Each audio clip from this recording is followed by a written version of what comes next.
नमस्कार, capital TV का खास शो यूपी का दंगल देख रहे हैं आप। मैं हूं आपके साथ पूजा।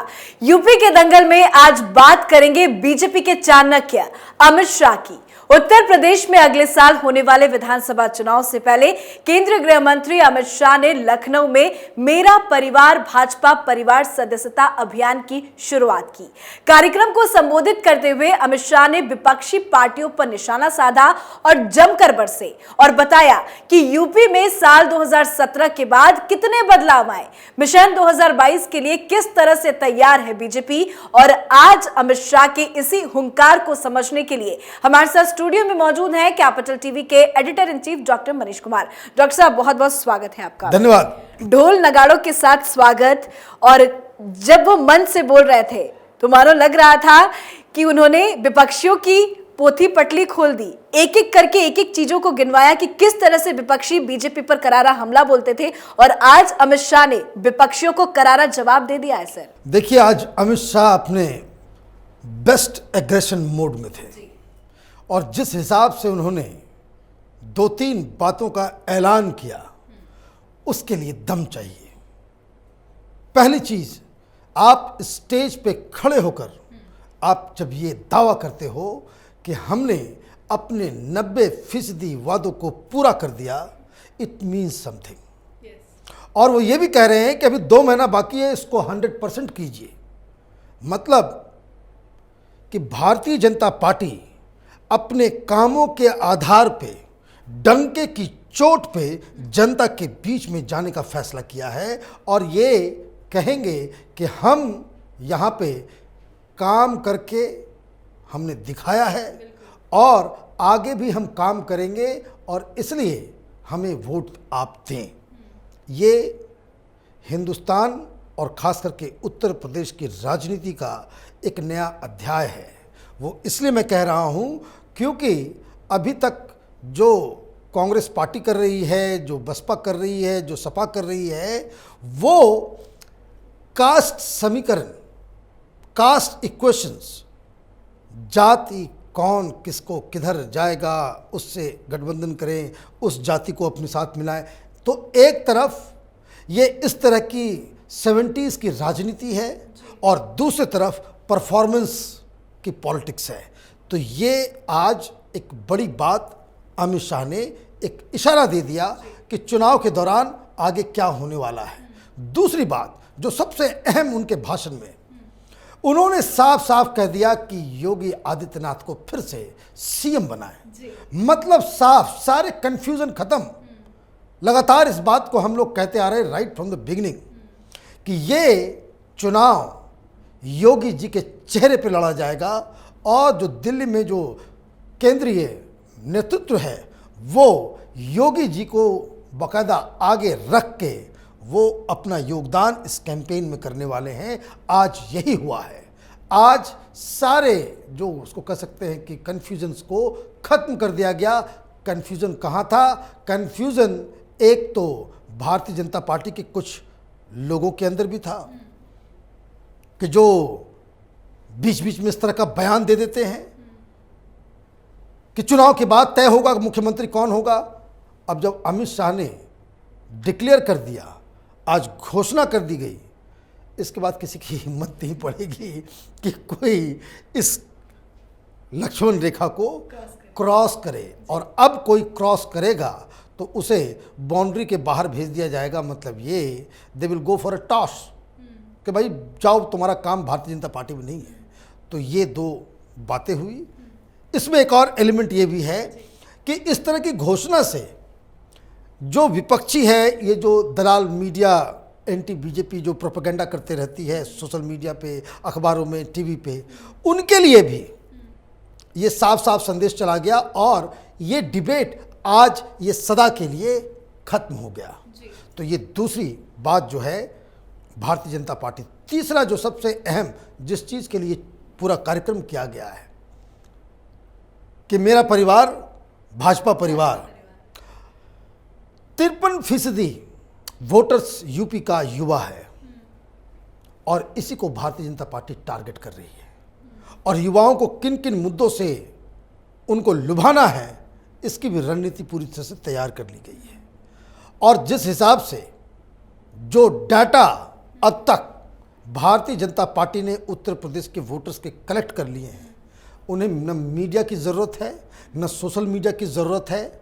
उनके नंबर्स, उनके व्हाट्सएप नंबर सब भारतीय जनता पार्टी, इसलिए जो कैंपेन का जो पूरा स्ट्रक्चर भारतीय जनता पार्टी ने तैयार किया है वो अनमैच्ड है, वो अनमैच्ड है। और मैं आपको बता दूं कि कई सारे लोग यूपी में भारतीय जनता पार्टी ने अपनी पॉलिटिकल जो ऑर्गेनाइजेशन है उसको किस तरह से सींचा है, संवारा है, किस तरीके से उसे सुदृढ़ किया है, इस पे पीएचडी लिखी जाएगी। ये इस तरह की तैयारी भारतीय जनता पार्टी ने की है। तो ये अपने आप में बता रहा है कि कन्फ्यूज़न का कोई जगह नहीं होने वाला।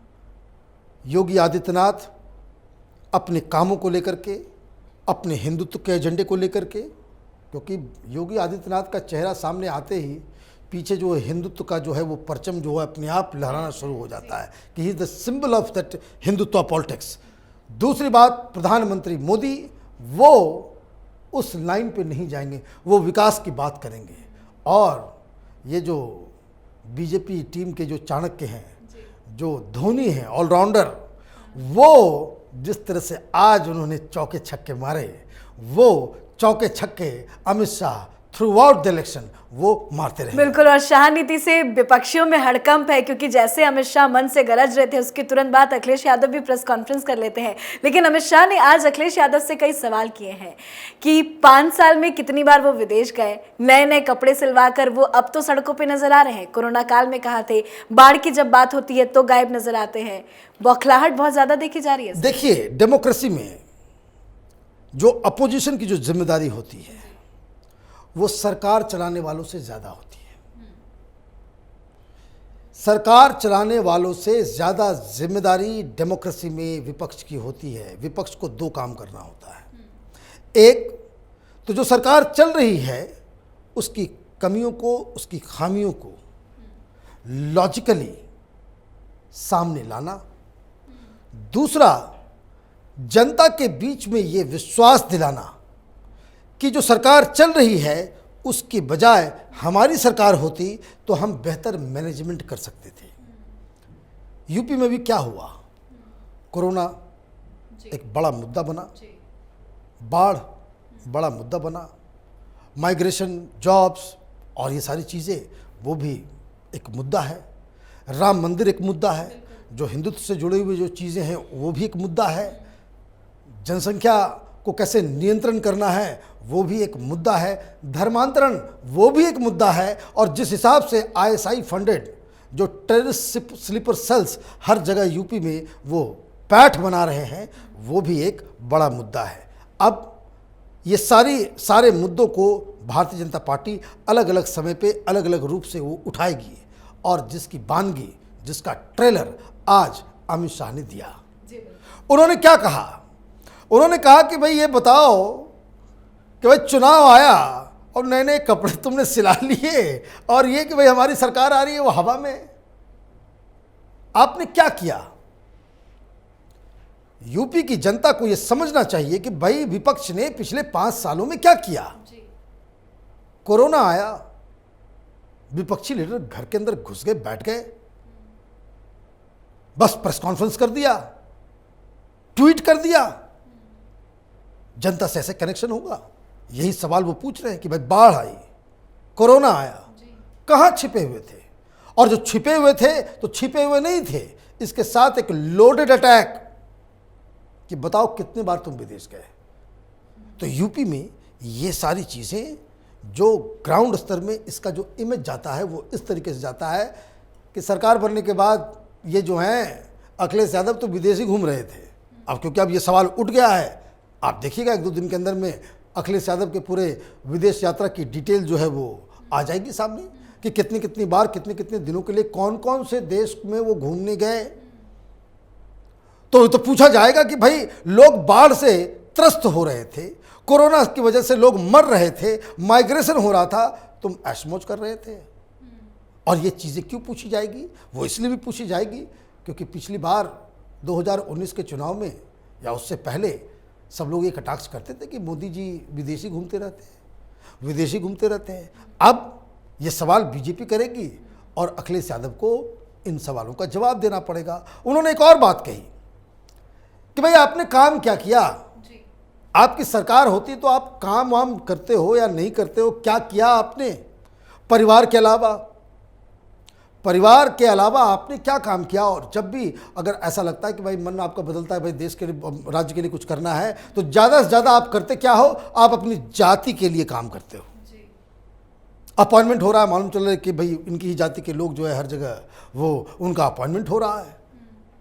तो ये सारी चीज़ें और ये सवाल और ये जो डिस्कोर्स है, ये जो नैरेटिव है, वो अखिलेश यादव को इसलिए परेशान करने वाला है। वो इसलिए क्योंकि इस सरकार के दौरान पिछले 5 सालों में गरीबों के घर में बिजली पहुंची है, गरीबों के घर में गैस का चूल्हा पहुंचा है, गरीबों के घर में, और ये दलित हो मुसलमान हो, ये एक भी केस ऐसा नहीं है कि जहां इन सब योजनाओं में कहीं डिस्क्रिमिनेशन हुआ हो, कि किसी एक जाति को फायदा हुआ और दूसरी जाति को नहीं हुआ, किसी एक धर्म वाले को फायदा हुआ दूसरे को नहीं हुआ।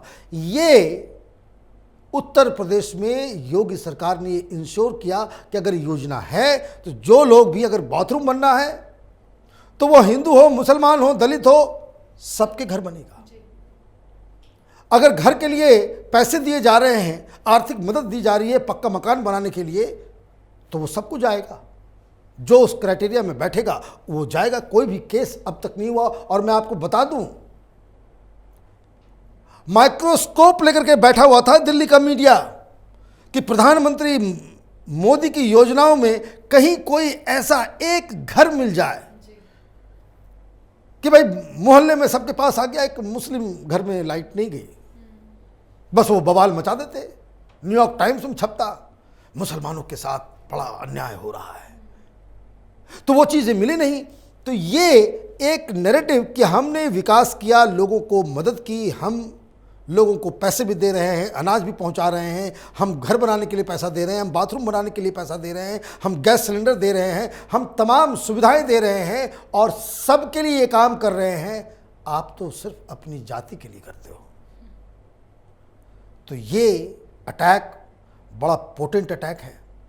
तो अखिलेश यादव को ये सारी चीज़ें, और वो मजाक भी है। वो आप देखिए कि भाई कि चुनाव आया तो आपने नए नए कपड़े सिलवा लिए और ये मैंने ओवर कॉन्फिडेंट हो गए कि भाई अब हमारी सरकार आएगी।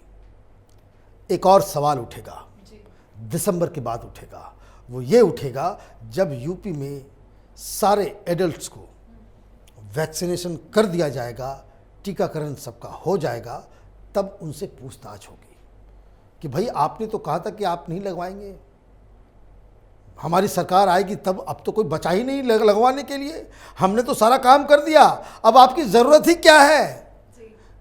आप कह रहे थे भाई समाजवादी पार्टी की सरकार आएगी तब सबको लगवाएंगे, यहाँ काम हो गया। आपकी सरकार आए या ना आए उससे कोई फर्क नहीं पड़ता। अब जब यही काम करने के लिए आप वोट मांग रहे हो तो ये काम तो हमने कर दिया, आपकी तो ज़रूरत नहीं है। लेकिन इन सब के ऊपर एक जो सबसे करारा प्रहार जिसको कहते हैं, वो राम मंदिर को लेकर। बिल्कुल, उन्होंने कहा कि हम सिर्फ घोषणाएं नहीं करते, तिथि का भी ऐलान कर दिया है। कि ये तो पूछते थे भाई तारीख नहीं बताएंगे, भाई ऐलान भी कर दिया, सब कुछ कर दिया। लेकिन इसके बाद जो अमित शाह ने, इसको कह सकते हैं कि जो तड़का लगाया वो कमाल का है। उन्होंने कहा कि हम तो मंदिर बनवा रहे हैं और आपसे तो 5,000 रुपये भी नहीं निकले राम मंदिर बनाने के लिए। अब किस मुंह से तुम जाओगे कि भाई राम मंदिर तो हम भी चाहते हैं बनवाना। क्योंकि इस चुनाव में समाजवादी पार्टी को उन सवालों का जवाब देना होगा कि राम मंदिर निर्माण के पहले जिस हिसाब से समाजवादी पार्टी की सरकार ने हिंदू जो धर्मावलंबी भी थे, जो कार सेवक थे, उनके ऊपर खुले रूप से जो गोली चलवाने करके उनकी हत्या करने का जो आरोप है, अब इसका सवाल का जवाब अब अखिलेश यादव को देना पड़ेगा। अब ये ऐसा नहीं होगा कि मुंह में राम और बगल में छुरी, एक केजरीवाल की तरह काम नहीं चल पाएगा। अखिलेश यादव अगर ये सोचते हैं कि आप चले जाएंगे हनुमानगढ़ी, आप चले जाएंगे अयोध्या, रामलला का दर्शन कर लेंगे, तो ये सारे पुराने सवाल जो है वो खत्म हो जाएंगे। केजरीवाल तो नॉन प्लेयर है, लेकिन अखिलेश यादव को तो इन सवालों का सामना करना पड़ेगा। और जिस हिसाब से मैं बार बार कह रहा हूं कि ये लोग, विपक्ष एक कदम चलता है, भारतीय जनता पार्टी 10 कदम आगे ले लेती है। जब तक ये अपने डैमेजेस को वो पूरा कर पाते हैं, उसको मैनेज कर पाते हैं, कुछ और हमला हो जाता है। अब अखिलेश यादव को जवाब देना चाहिए, वो कब कब और कितनी बार विदेश यात्रा गए, और राम मंदिर का नाम लेने से पहले उनको बताना चाहिए कि आपके पास से राम मंदिर के लिए 5,000 रुपये भी क्यों नहीं निकले। पैसे की तो कमी नहीं है, लेकिन ये वोट बैंक पॉलिटिक्स, ये मुस्लिम परस्त राजनीति, ये मुस्लिम वोट बैंक के ऊपर नज़र गड़ाए रहना और उनको अपने साथ लाने के लिए आप रामलला को तिरस्कार करेंगे, और चुनाव आने समय आप कहेंगे कि भाई हम भी चाहते कि राम मंदिर बन जाए। ये नहीं चलेगा। तो आज अमित शाह जी का दिन है, ज़बरदस्त उन्होंने शुरुआत की है, और ये कहिए कि ओपनिंग जो स्कोर है अमित शाह का, वो सेंचुरी लगाने वाला है। बिल्कुल, और वो तो उन्होंने ये भी कह दिया कि ये जो रणनीति 2022 में बनेगी, उसका नतीजा 2024 में भी मिलेगा। बिल्कुल मिलेगा। चलिए, बहुत बहुत शुक्रिया सरबाज, धन्यवाद। तो बीजेपी फुल एक्शन मोड में है। अभी तो ये शुरुआत है, आने वाले वक्त में बीजेपी की कई बड़ी बड़ी रैलियां और कार्यक्रम होने हैं, जिसका पूरा एजेंडा तैयार है। सबसे बड़ी बात अमित शाह ने ये कही कि 2022 की जीत से रखी जाएगी 2024 की नींव। 2022 का चुनाव ही मोदी की 2024 की जीत की नींव रखेगा। योगी को एक बार फिर सीएम बनाना पड़ेगा, तभी मोदी देश के पीएम बनेंगे। तो आज के यूपी के इस दंगल में इतना ही, पर उत्तर प्रदेश से जुड़ी तमाम छोटी बड़ी खबरों के लिए देखना ना भूले कैपिटल टीवी उत्तर प्रदेश। नमस्कार। 2 साल पहले शुरू हुई एक मुहिम, मीडिया में एक नया आंदोलन, शपथ झूठ को बेनकाब करने की, संकल्प सच को आप तक पहुंचाने का, और इस क्रांति को मिला आपका साथ। हर दिन हमसे जुड़े लोग, 10,70 करोड़ से ज्यादा दर्शक हमें देख चुके हैं। अब है आपकी बारी। उत्तर प्रदेश में नए आंदोलन की तैयारी। आपका कैपिटल टीवी अब और स्पेशल और fresh. Capital TV Uttar Pradesh.